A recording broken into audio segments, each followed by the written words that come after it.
What is up, guys? Today we're going to be talking about the 10 best tips for survival in Ark Aberration. So for the first tip, it is obviously going to be spawning in easy areas. You can spawn in Portal, Fertile Lake 1, 2, and 3. Portal is probably the best though, in my opinion at least. For tip number 2, you are going to want to harvest lots of mushrooms. There are 4 different types of mushrooms you can get from harvesting these, and they all have their own specialties. Aiming, feeding, quenching your thirst, everything you need to survive will be in these mushrooms here. For tip number 3, we will be talking about earthquakes. If near a ledge, earthquakes can throw you off and ultimately kill you. But they also drop loot from the sky, which differs depending on the zone you are in. As you can see, this blue gem dropped from the sky and is used to craft important items later on in the game. Green gems are also used to craft important items, but they can be dropped from mole rats and found pretty easily. For the 4th tip, we will be upgrading tools. Once you've established yourself on this map and you have yourself a base, get yourself some metal. Use this metal to make metal tools, crossbow, pickaxe, axe. Make yourself some flak armor, and after collecting blue gems from the earthquakes, you can even make yourself a glider. Coming in with the 5th tip, we have taming a bulb dog. Bulb dogs can be found just about anywhere in the green zone and are tamed with aquatic mushrooms. They emit a charged light and can be very useful when traversing more unforgiving lands. For example, here is the bioluminescent zone when I have charged light on. After turning off the bulb dog's lights, here was the results.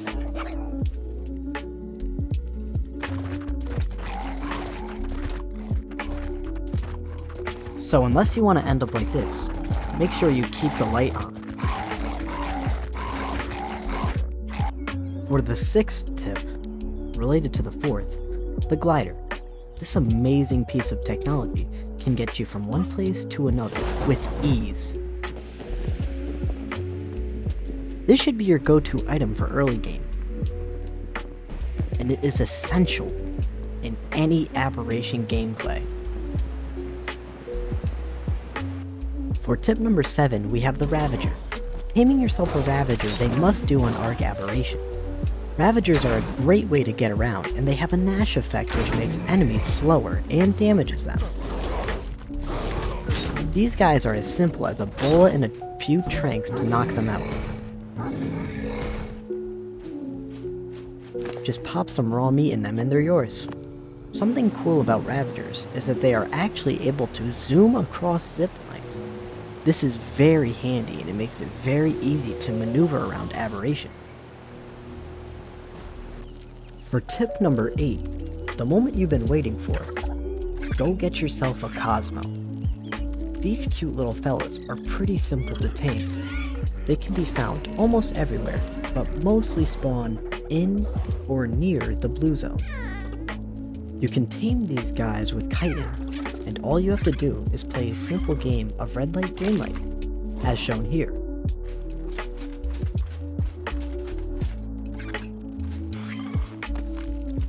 Once you get yourself one of these cute little Cosmos, you might as well just throw away that old bulb dog. Cosmo is the deluxe package. It does it all. He has the ability to shoot webs, and you could swing from them. It is quite fun to do as well. Funny enough, it also pairs up with the glider. It makes getting around the map very easy. Another purpose of the Cosmo is to use as a little gun. It doesn't do much damage, but it is charged, so it fends off against nameless. For tip number 9, getting those precious rock drake eggs, I have just the trick for you. First, you're going to want to tame the new Yi-Ling. This amazing creature gives you the ability to climb up walls and glide.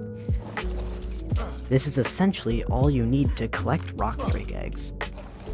Once you snatch the egg up, you can glide out of the nest unscathed with the Yi-Ling.